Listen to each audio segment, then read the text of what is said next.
Good evening, everybody. Welcome back to the Blind Press YouTube channel and CoffeeStream episode 490. We've made it to another Friday. I hope everybody is having a good night and is ready to have a good weekend. Let's see. I'm just waiting for this to load so I can hit the pause button. But yeah, so I've got some new articles to read to you today, plus a couple of ones that we didn't get to on Wednesday. So, like I said, we've got a good full show for you all tonight, and I'm here to fill in for the lack of minions. I hear minions displeased the almighty Susan the other night, so we're here to fill in for minions and brighten up your night. So, we're going to start off the stream with a little story about North Korea. So let's go over here to the share button. And we will start with that. Let's see here.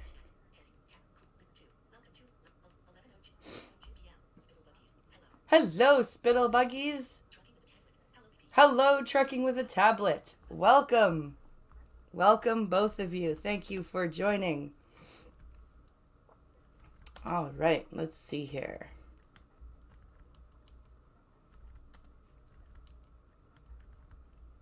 All right, so North Korea was very, very naughty, and they got themselves banned from the Olympics. So let's read about that.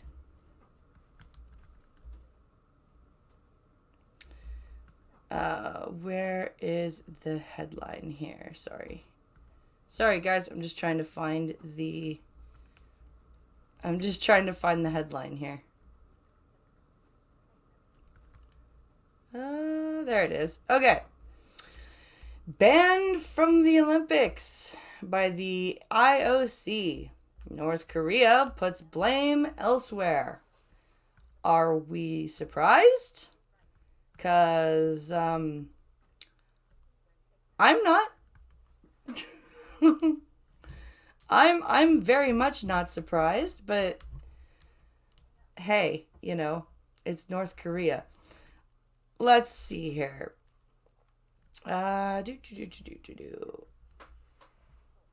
Okay. Seoul, South Korea, AP. North Korea on Friday said it would skip next month's Beijing Olympics because of the COVID-19 pandemic. And, quote, hostile forces moves a largely redundant statement, since the country has already been banned from the games by the IOC. So even though they've been banned, North Korea's like, oh yeah, we're not attending the games, by the way, because of COVID.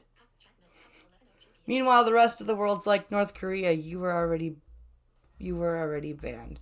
In September, the International Olympic Committee suspended North Korea from the 2022 for refusing to send a team to the Tokyo Summer Games, citing the pandemic. IOC President Thomas Bach said at the time that individual athletes from North Korea who qualified to compete in Beijing could still be accepted. There is no word of that happening. Yeah, I highly doubt that North Korea will allow individual athletes to compete. Yeah, that's not a thing that would happen. On Friday, North Korea stated North Korea state media said its Olympic Committee and sports ministry sent a letter to their Chinese counterparts to formally notify its last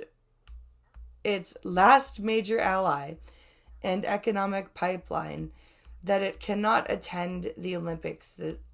The Olympics. The games open on February 4th. So, I wonder if Canada is sending anybody.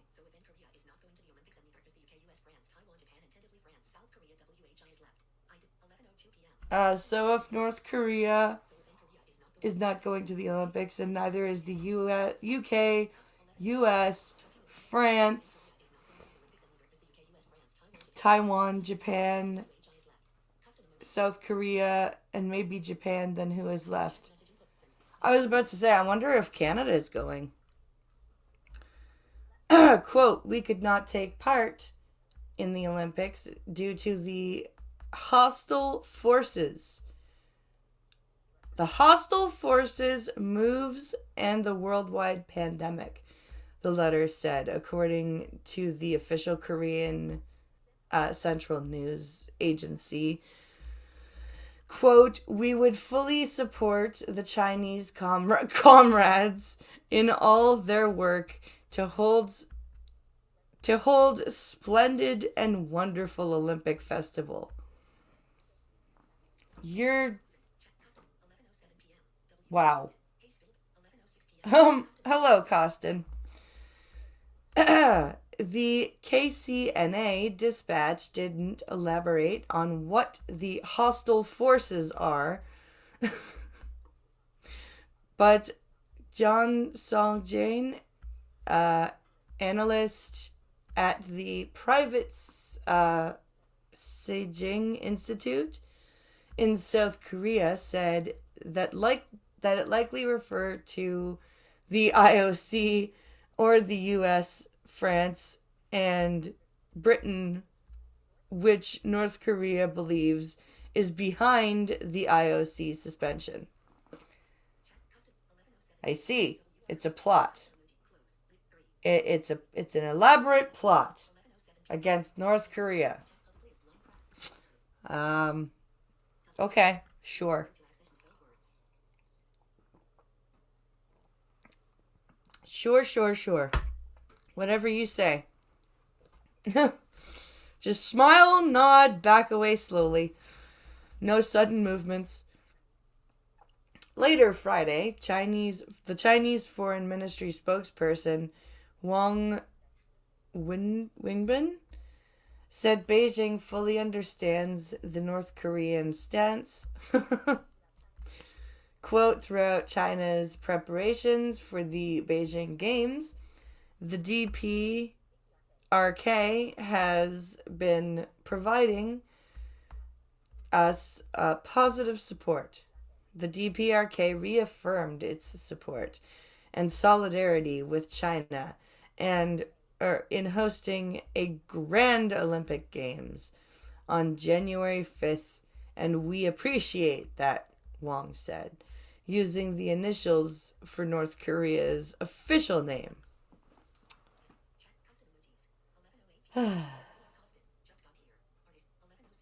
Just got here, says Costin. Are they sending no one? No, they're not sending any athletes, Costin, and they're blaming hostile forces, moves, and the global pandemic. Despite the IOC decision, there was still hope in Seoul and elsewhere that the Games could serve as a venue for reconciliation between the rival Koreas, with the support of the IOC at the 2018 Winter Games in Pyeongchang, South Korea. Athletes from the rival countries marched together in the opening ceremonies and fielded a single team in women's hockey. So, yeah. That's what's going on right now. There will be no North Koreans at this Olympic Games.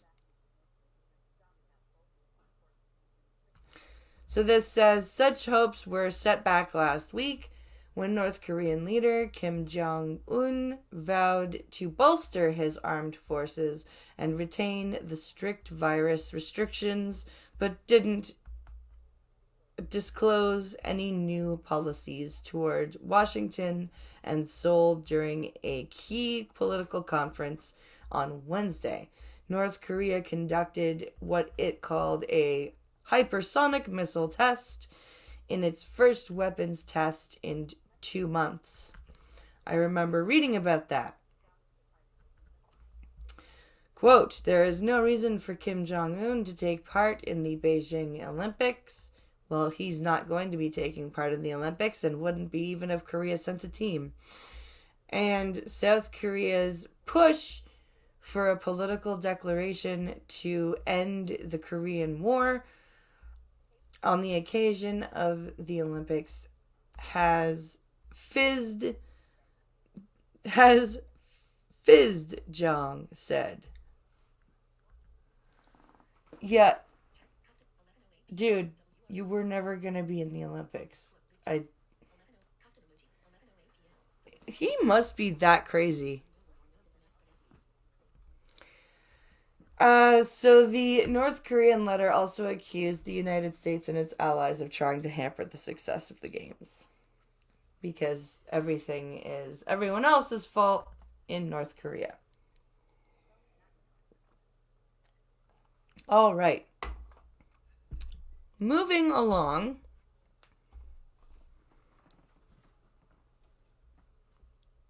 Oh, I don't have my ring light on. That's better. Okay. All right. Next item.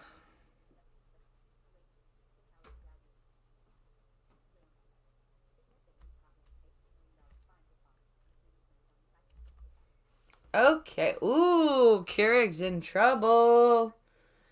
Keurig is in trouble. Keurig's gross. I hate Keurigs. I really, really do. They get so disgusting even if you clean them out with their freaking proprietary solution.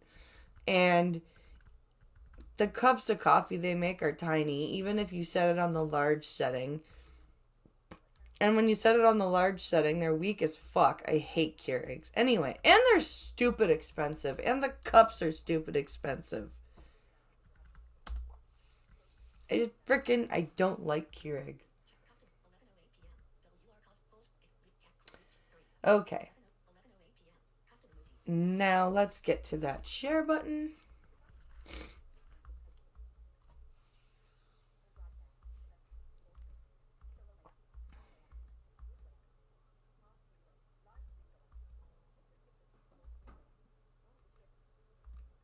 Come on.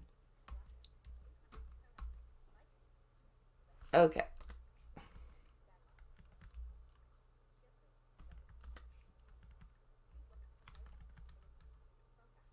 There we go.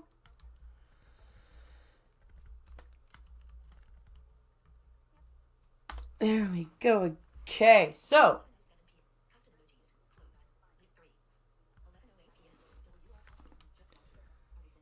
this is from City News. Where are we? Headline. Okay.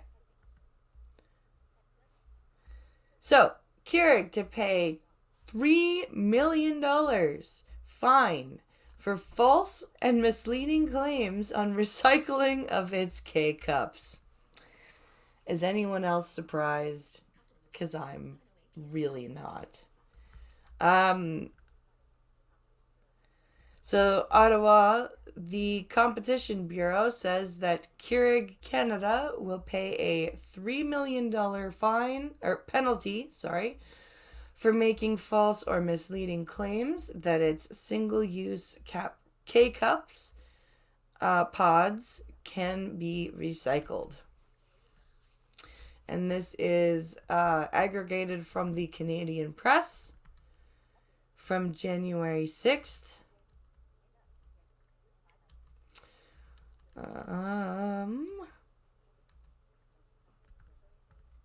So this says again, the Competition Bureau has said that Keurig Canada will pay a $3 million penalty for making false or misleading claims that its single-use K-Cup pods can be recycled.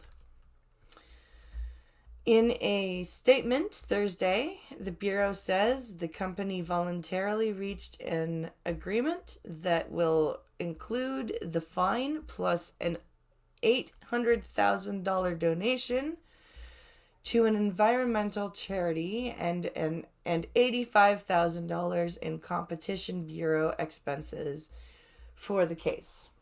So, yeah. I mean, I'm glad that they're being held to account for lying. Because that's bullshit and everyone knows it. And speaking of recycling, you know what's really stupid is all those containers from pot dispensaries, right? Those are not recyclable. Those plastic containers that pot comes in, which is really stupid because those could be recycled and put of the Health Canada and the food and safety stuff is no, you can't do that because marijuana was touching the plastic.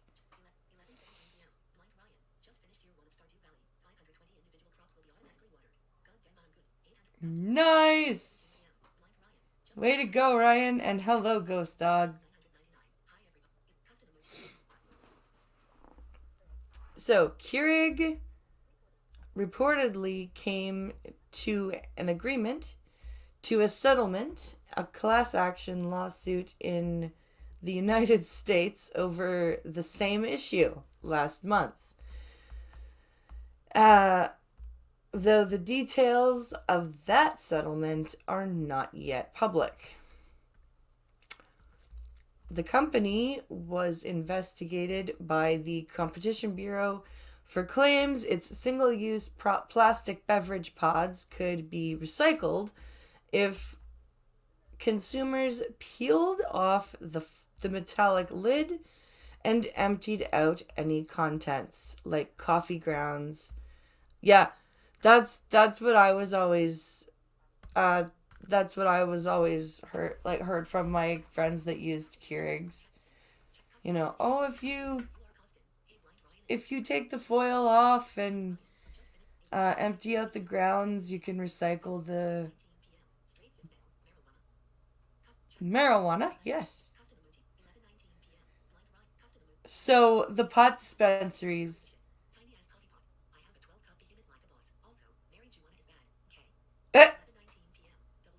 Let's see. Keurig is shit. Yep. I love the 12-cup coffee makers. And also, marijuana's bad, okay? Mm-hmm. God damn it, Bobby. But the Bureau said the K-Cups aren't widely accepted for recycling in any province except Quebec and British Columbia. And those instructions don't go far enough for many cities that might accept them in a recycling program. In addition to the financial penalties, Keurig Canada has to change its packaging, publish notices about the changes on its websites, social media, and in local and national media outlets, as well as include the information in packaging for new Keurig brewing machines, and send an email to subscribers. Quote, portraying products or services as having more environmental benefits than they truly have is an illegal practice in Canada. Commissioner of Competition Matthew Boswell said in a statement. Yeah, because you are misrepresenting your product. And I guarantee you that a lot of people bought the Keurig system and the pods because of that claim.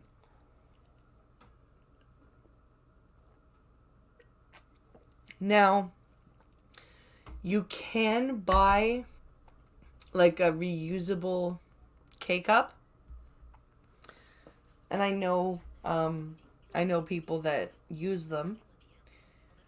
But still, I'm pretty sure that there are lots of people that bought the Keurig system that did so because of the claim, hey, if you take the foil off and you rinse out or you dump out the grounds, you can recycle the K-cups.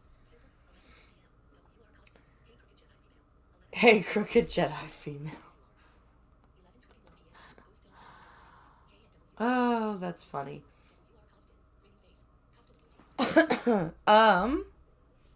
Quote, false or misleading claims by businesses to promote green products harm Canadian or consumers who are unable to make informed purchasing decisions, as well as competition and businesses who actually offer products with a lower environmental impact. That's true. If there are products that are actually recyclable as single-use products, Keurig's lies were taking away from their business. Cynthia Shanks, Senior Director for Communications and Sustainability at Keurig Canada, said in an emailed statement that 3 years ago, Keurig switched its pods to use the type of plastic that is most commonly accepted by Canadian recycling programs. But she said many still do not accept K-cups.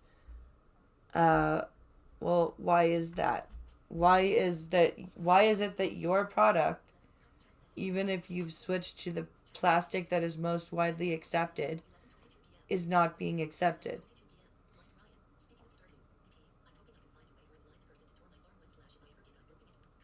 Oh, that would be cool to tour the farm, Ryan.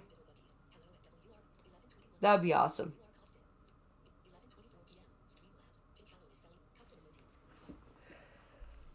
So yeah, Keurig is in a bit of trouble, in a bit of business practices trouble for its, because like I said, if you're using the plastic that's most commonly accepted in Canadian recycling programs, then why are they not accepting your single-use plastic? Like, are you also adding some chemicals in there for the preservation of the coffee or the hot chocolate? Like, I don't know. Next story.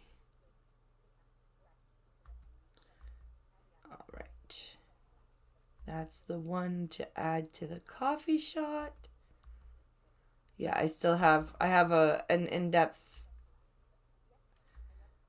kind of updates on my CBC videos that I have to record. Okay.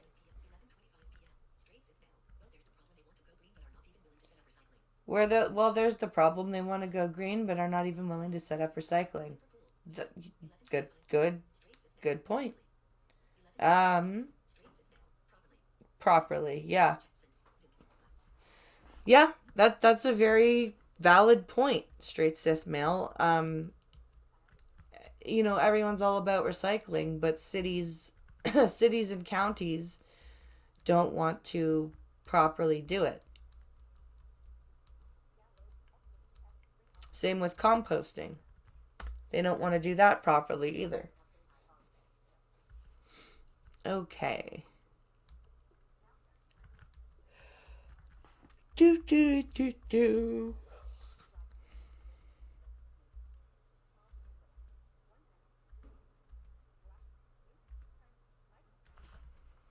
Share. There we go.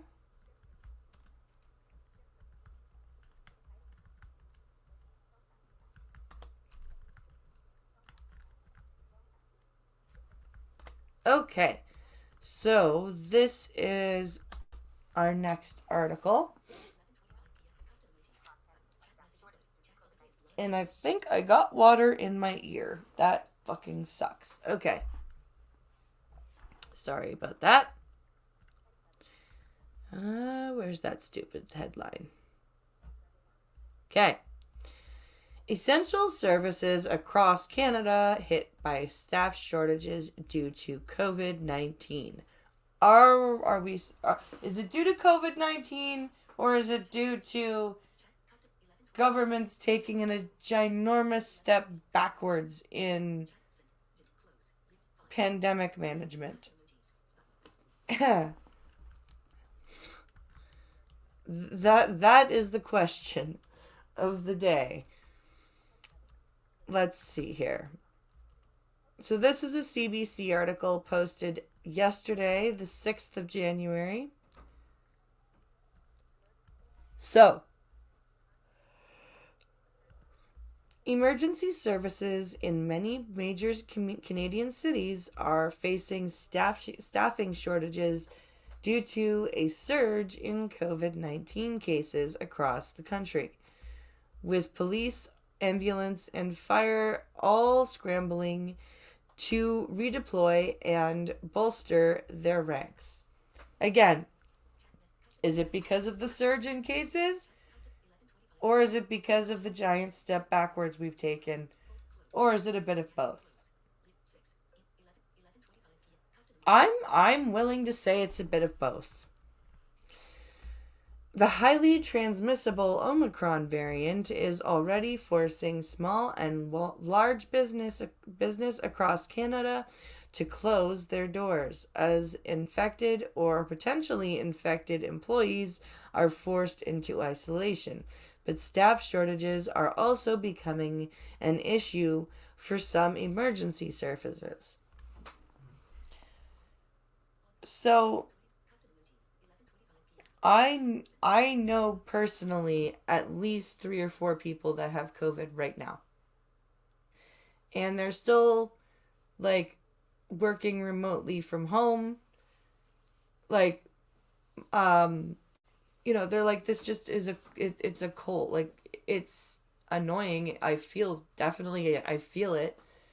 But I'm not bedridden. I'm that's what they're telling me.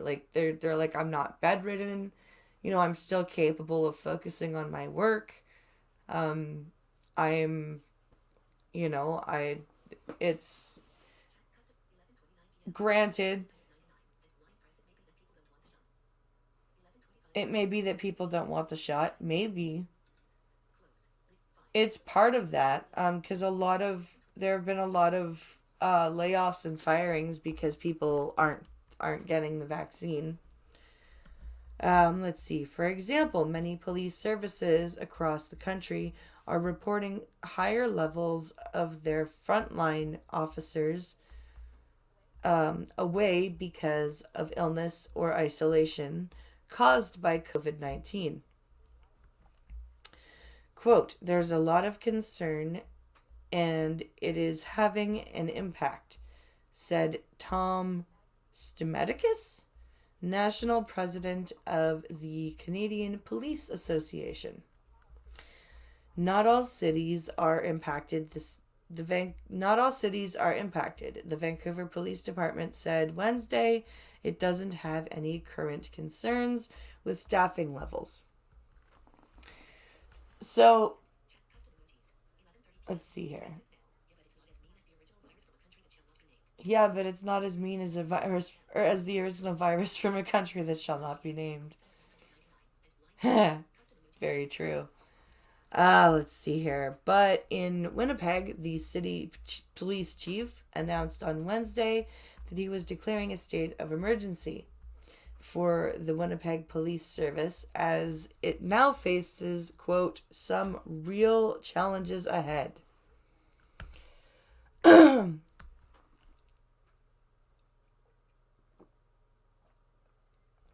It also seems like it's affecting, like, you can't really tell who or why. It's honestly just starting to act like an endemic virus, and I think that it is. I think COVID is here now to stay, and I think that those who have low immunity should take it upon themselves to protect themselves, and those who feel comfortable getting vaccinated, get vaccinated. My problem is that the coercion, right?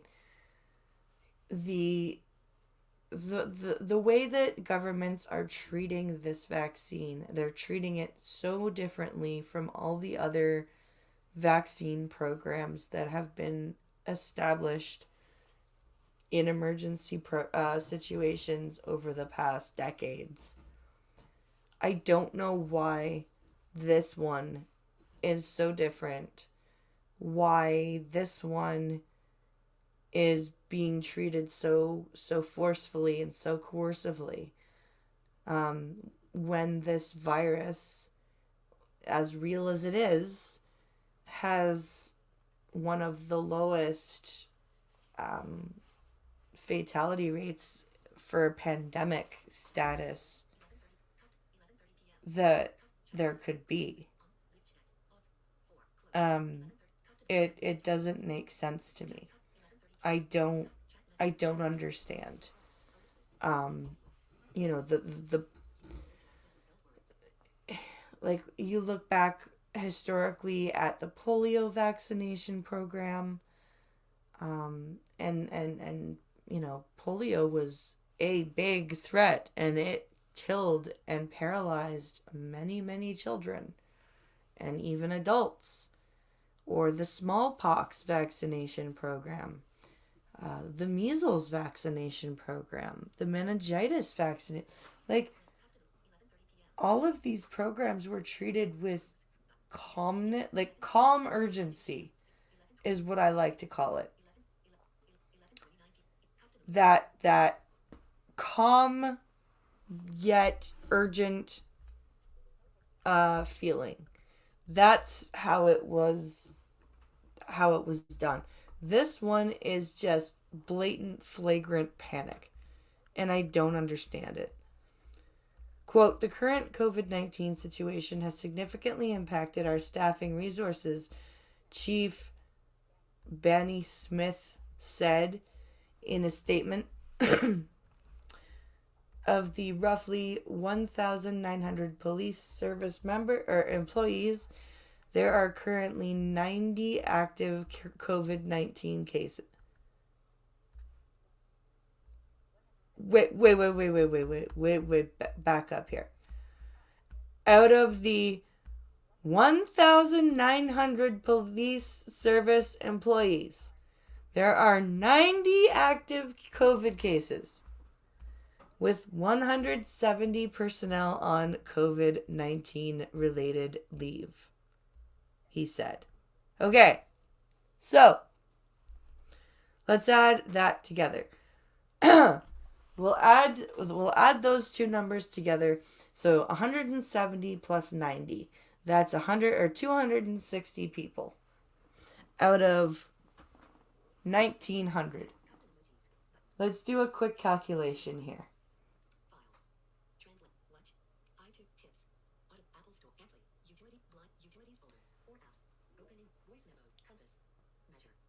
Let's do a quick little calculation.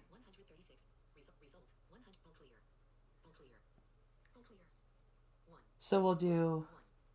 How do you do the fucking formula again? 260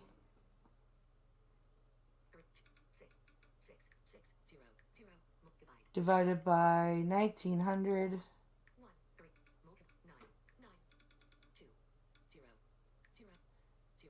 times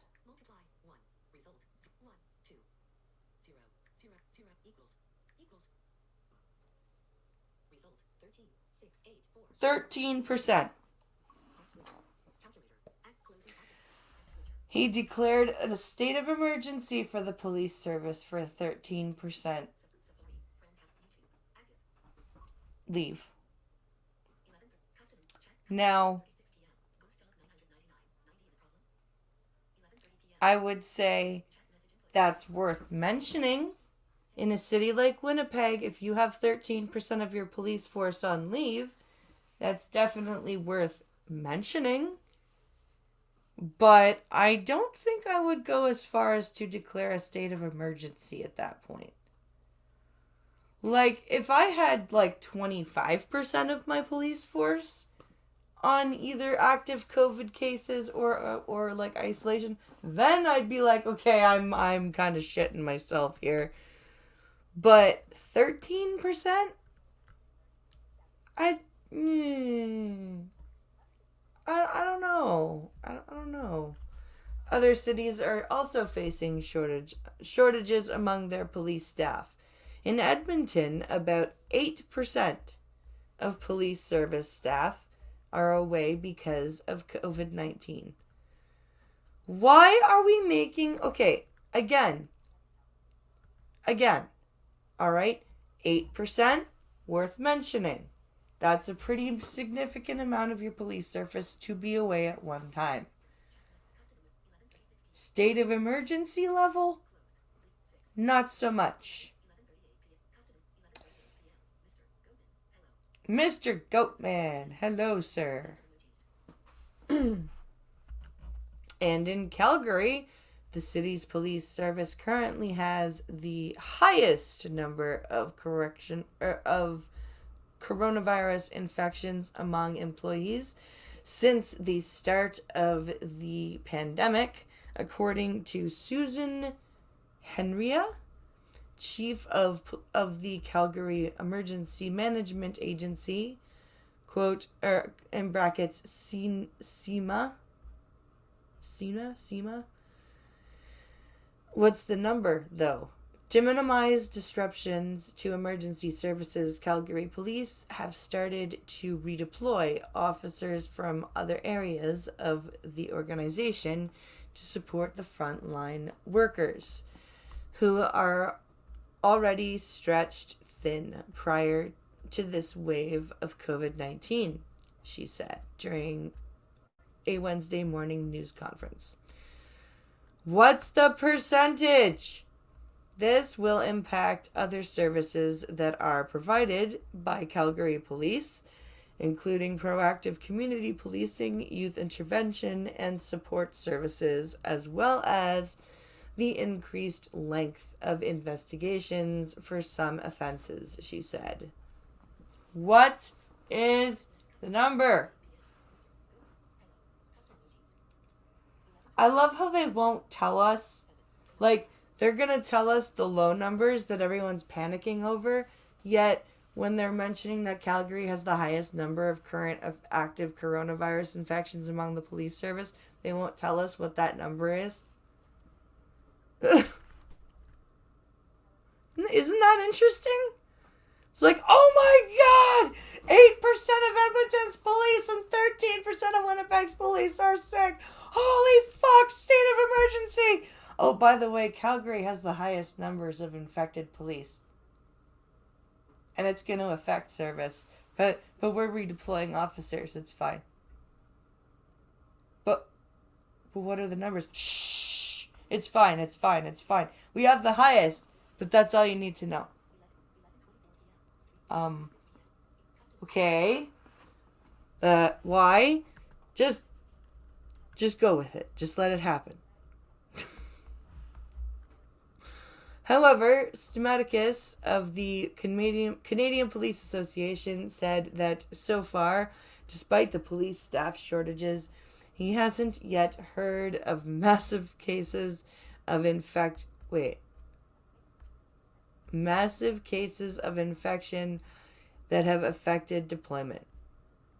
Then why are we panicking? Why are police chiefs declaring a state of emergency then?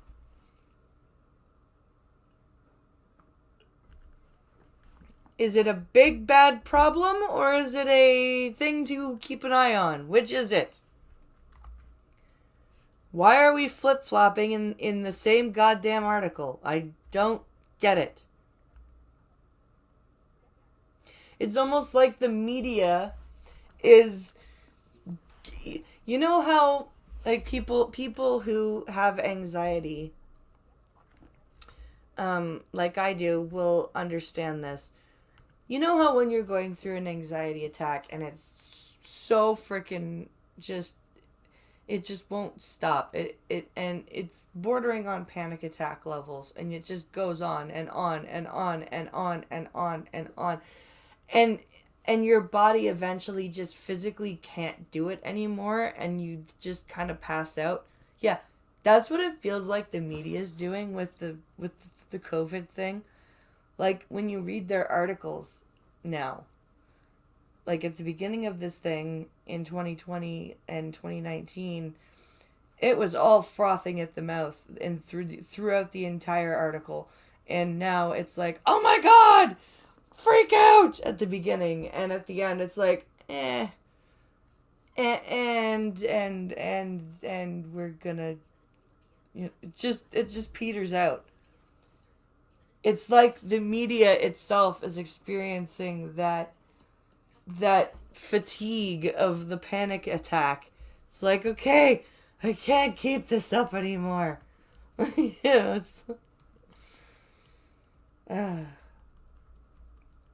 all right. Let's see here.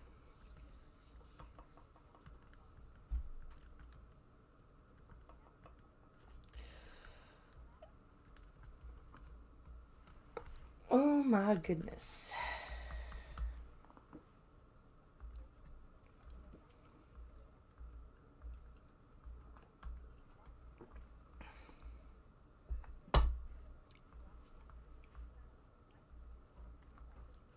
Okay. No, I'm out of water.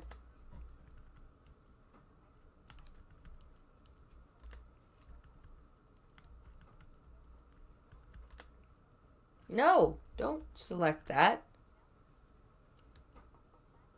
Why would you select that? That's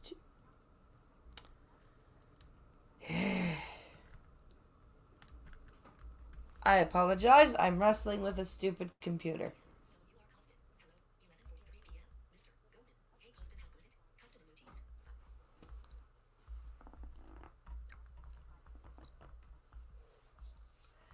Pardon-moi, I am fighting with a stupid computer.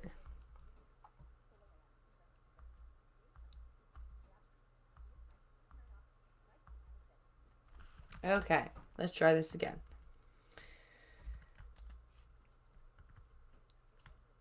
Okay, Chrome tab.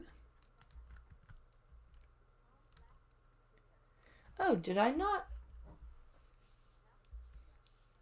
I thought I clicked on that article. My bad. I was trying to share a screen and I hadn't actually opened the article yet.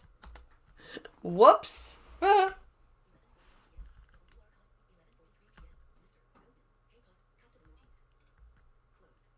Silly me. Okay. So this is a National Post article.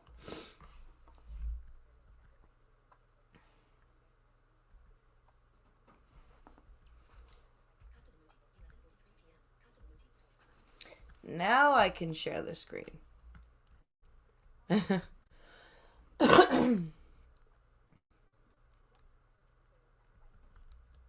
Okay.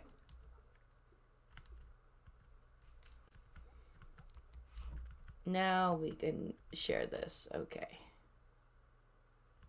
Oh my god, go! I'm going to take a fucking hammer to this thing, I swear to god.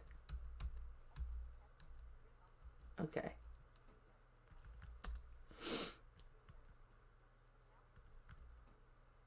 Are you going to let me find the share button? No, you're not. You're going to take me to the bottom of the page. Welcome to the CoffeeStream, where Blind Press fights with her computer. I hope you enjoy it.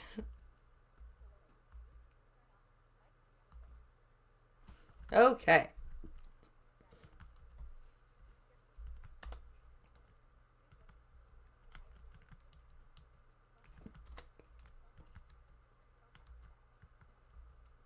There we go.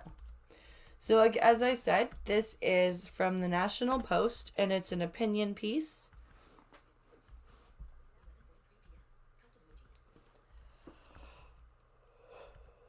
All right, where is the headline here?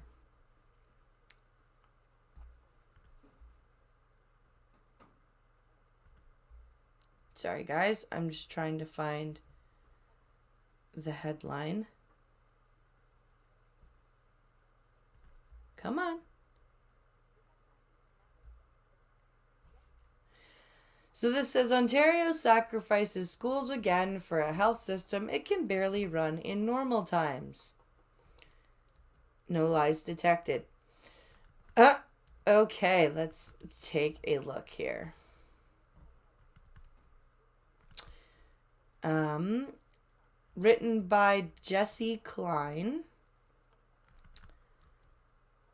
And this is posted, so this is health and education are two core areas of provincial responsibility. By closing schools, Ontario is basically saying it can only keep one of these systems running at a time. Yep. Yep, that's basically what it's saying. And this is published January 6th. All right, here we go. If ever there were an argument for why governments are too inept to micromanage as many small aspects of our lives as they do, it's their chronic inability to manage the big things, like ensuring our children receive a proper education during the pandemic, or even giving parents more than a couple days' notice when schools are going to close.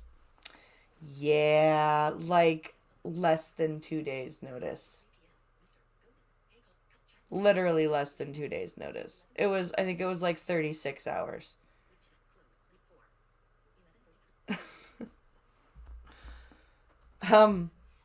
It was literally 36 hours. It was like, hey, guess what? We told you they were going back on the 5th, but sorry, we were wrong. Okay, here we go. On Thursday, December 30th, many Ontario parents breathed a collective sigh of relief when the province announced that since in-person education is critical to the mental health, development, and well-being of children and youth, schools would be reopening to in-person class instruction in January, but the sense of certainty was short-lived. I was not fooled. You guys called it. I called it. I told you. I told you on the New Year's coffee stream. The New Year's Eve coffee stream. I said they're going to make an announcement. They're going to close the schools. And I was right. And I'm guaranteeing right now that they're supposed to go back January 17th. I guarantee you on Friday, on the 14th, they're going to be like, yeah, 2 more weeks, guys. And we promise this time it'll be 2 more weeks. We mean it. And it's just going to keep going and going and going.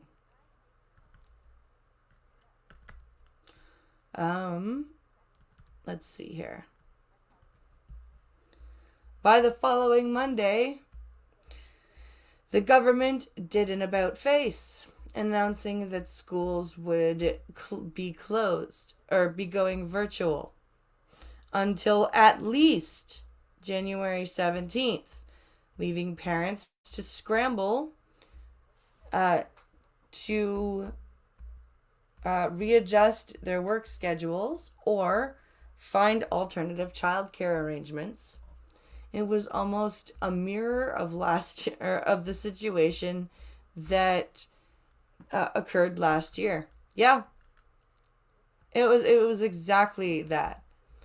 When parents spent most of the winter holiday waiting for an 11th hour decision to come down from the province on whether schools would reopen, and ended up facing multiple shutdowns over the following months, all seemingly made up of the last possible second. Yeah. Because they just dropped the ball.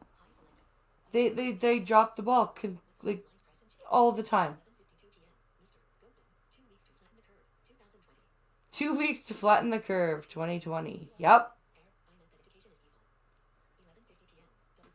Error, I'm at that education is evil. Hey, selected boy.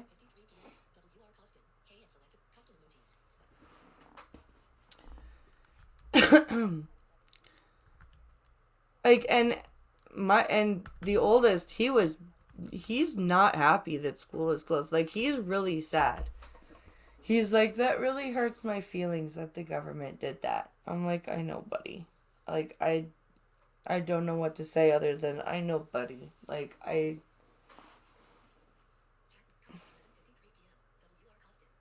it's so frustrating. And it's sad, and yeah. One would think that after living with this virus for nearly 2 years, provincial governments and local school boards would have implemented the necessary safety measures and come up with clear guidelines for when schools would be forced to close. But across the country, the situation seems to be the same. Governments are flying by the seat of their pants. And school administrators are taking full advantage of their vacations. Yup! Instead of ensuring that the children under their care can learn in a safe environment. Ding! Ding!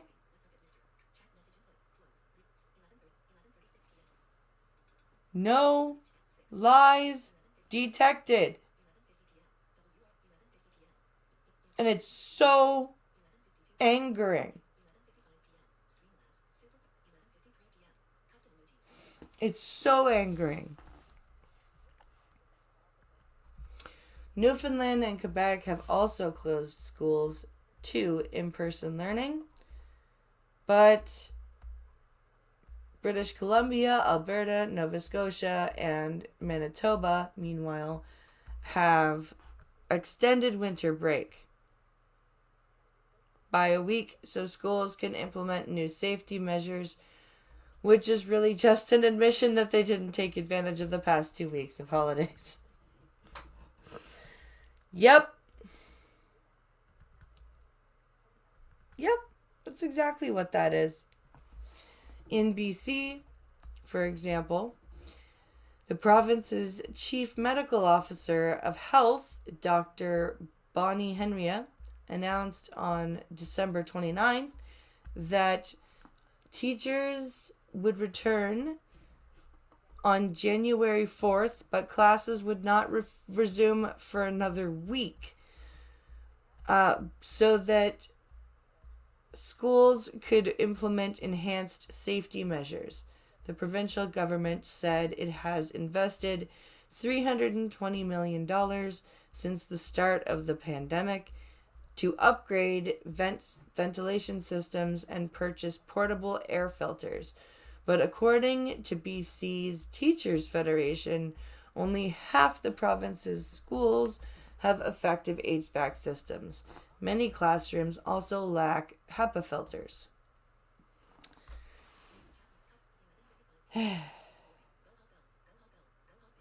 Yeah, exactly. Exactly there, Selected Boy, with the bell emojis. Ontario also has a history of publicizing efforts to upgrade ventilation in schools without a lot of meaningful action. The government first announced it would be upgrading ventilation systems in August 2020. 2020. A couple weeks before students were supposed to resume classes, having apparently done nothing while schools were closed over the summer, or the spring and summer. Yeah. Yeah, they literally did nothing.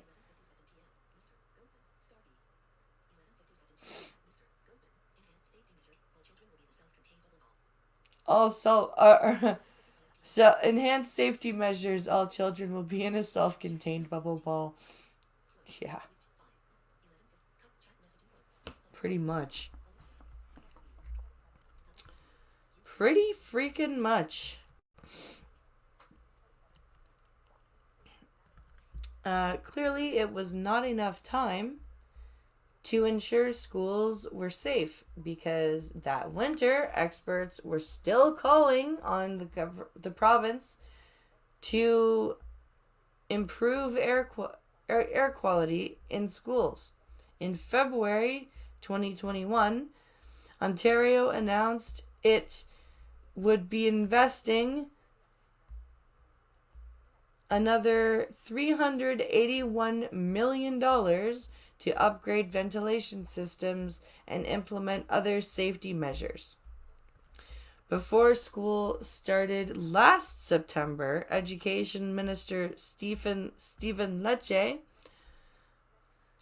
was touting all the investments his government had made, including purchasing over 50,000 air filtration devices and making more than 2,000 infrastructure upgrades to improve indoor air quality.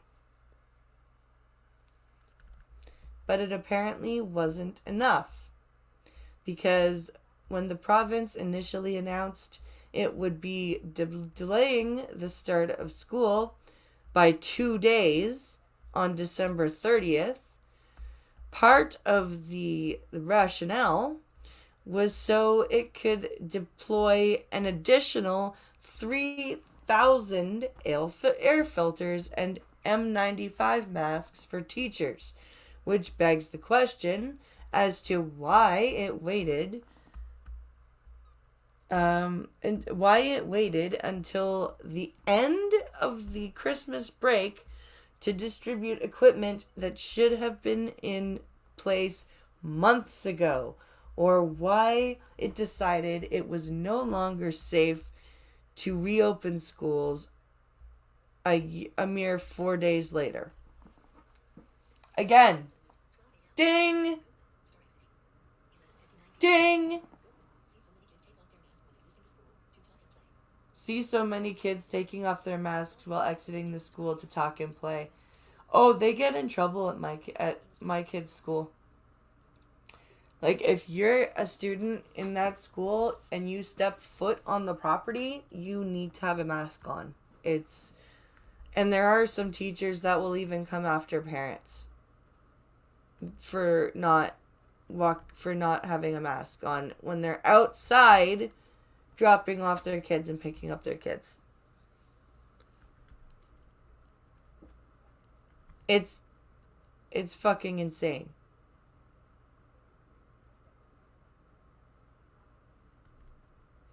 It's absolutely insane.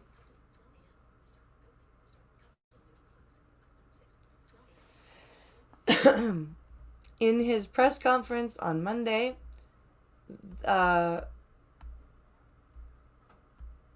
in the press conference announcing the measures on Monday, Ontario Premier Doug Ford said that we quote must do everything in our power to protect hospitals and to ensure our frontline workers aren't overwhelmed. The goal of this new round of lockdowns, he said, is to, quote, brunt the latest wave so we can ease the pressure on our hospitals. So this year, it's 2 weeks to brunt the wave instead of 2 weeks to flatten the curve.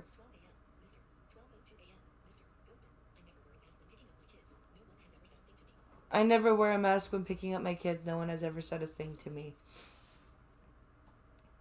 I've actually seen teachers at my kids' school try to start shit with parents that are outside.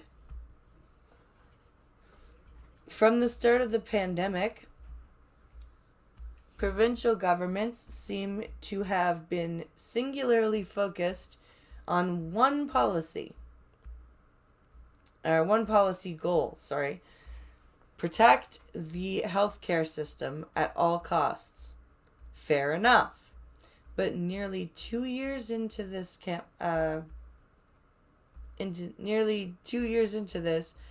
can we not as a society say that our education system is also worth protecting, even if it means putting more strict measures on other sectors? Yeah. I would say yeah. If I would definitely say yes to that. Health and education are, after all, two core areas of provincial responsibility. Yet provincial governments can't even manage them effectively by closing schools. Ontario is basically saying it can only keep one of these systems running at a time. Yeah. Yeah, it's basically admitting, the government is basically admitting that it is incapable of functioning as a government and managing more than one system. Which is really scary. If you stop to think about it. That's really terrifying. That the government is admitting that it cannot take care of arguably two of the most important parts of its responsibility at the same time. Keeping its citizens healthy and keeping its children educated. And it's basically admitting it can only do one of those at a time. They are pretty relaxed at my kids' school, says Mr. Goatman. Oh, that's good. That's good. But And it's really damaging these kids very badly. Like this past, it's also because of the weather, but this past week I haven't heard any kids outside. Like I haven't heard any, like there's a lot of kids in our neighborhood and I haven't heard any like little kids laughing or anything like that outside. It's it's weird. It's very weird. Oh my goodness, Ninja. That's that's Ninja, by the way. Can I even, I wonder if you could hear it.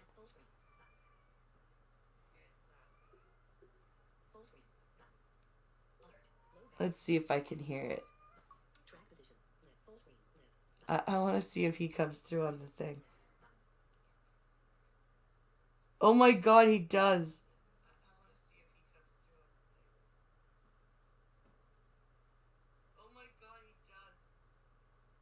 Yeah, he does. I heard him. He's meow. He's so fucking loud.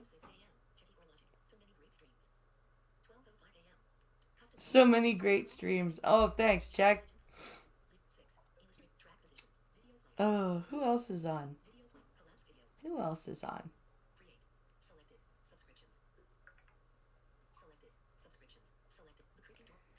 Let's see. Oh, Doomcock is streaming.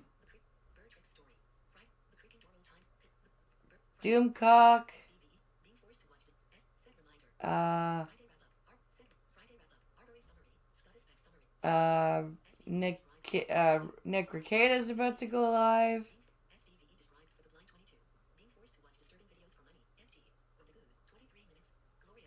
Let's see. Who else is live? Trippy's gonna go live. Oh, that's tomorrow.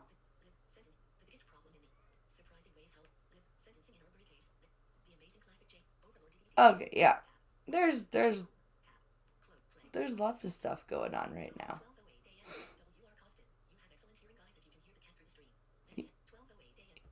Let's see. You have excellent hearing, guys, if you can hear the cat through the stream. Well, he's loud. He's a very loud kitty cat. What can I say? All right, guys. I'm going to end here. But please come back tomorrow. There will be a Star Trek stream. I'm going to pull the boys together and we are going to have a grand old time. I'm not sure what the topic's going to be yet, but we always come up with a good, fun discussion. So stay tuned for that. That'll be at 5 p.m. Eastern tomorrow. And since I haven't done a Beat the Blind Girl in like a week and a half, I'm going to do a good long one tomorrow night. So come by Twitch to catch that. So thank you guys for watching. And I hope you guys have a fantastic rest of your night. And I will see you guys tomorrow. Bye!